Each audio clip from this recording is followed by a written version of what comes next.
আসছি, আমরা মরেই যাব, নয়তো আমরা মেরে যাব। আমরা যদি একটা মেধা পড়ে আমরা 10টা কোটা গিলে খাবো, মানে গিলে খাবো। ছাত্রলীগের সাথে আমি ব্যক্তিগতভাবে কোনো ধরনের কোনো কিছুতে জড়াতে চাই না, কারণ তারাও এমন অনেক ছাত্রলীগের মেয়েরা আছে আমার হলে যাদের ফ্যামিলি জানে না তারা ছাত্রলীগ করে, তারা শুধু জানে ছাত্রলীগ তাদেরকে একটা সিট দিচ্ছে, তারা সেটাতে থাকছে।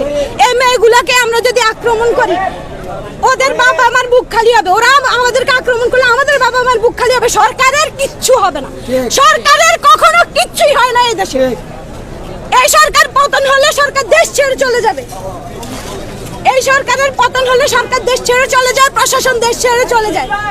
মরে কে? সাধারণ শিক্ষার্থী। আমরা মরতে আসছি, আমরা মরেই যাব, নয়তো আমরা মেরে যাব। আমরা যদি একটা মেধা পড়ে আমরা 10টা কোটা গিলে খাবো, মানে গিলে খাবো।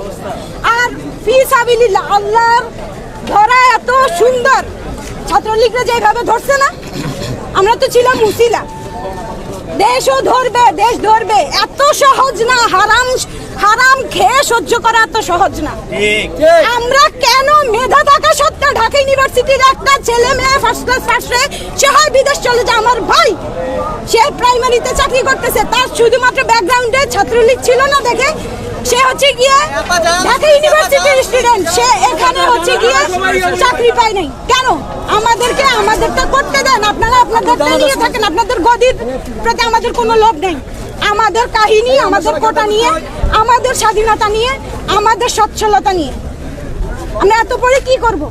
তাহলে এখন এখানে আমরা মানে ওই যে কি বলে গরু পালবো, ওনার ওখানে প্রচুর জায়গা, আমি দেখেছি একবার, প্রচুর জায়গা গরু পালবো, এখানে ধান চাষ করবো। আলহামদুলিল্লাহ চত্বরে পুরো ঢাকা ইউনিভার্সিটির পোলাপাইন থাকতে পারবে, আমরা এখানেই থাকবো, আর কিছু বলার নাই ভাই।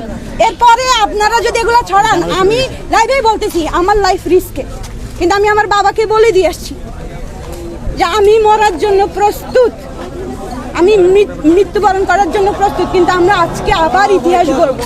ওরা 25শে মার্চ আনাইছে না আমাদের উপর, 25শে মার্চ আসছে কিনা ছাত্রছাত্রীর উপর, তাহলে 16ই ডিসেম্বরও আসবে, দেশ স্বাধীন হবে ইনশাআল্লাহ।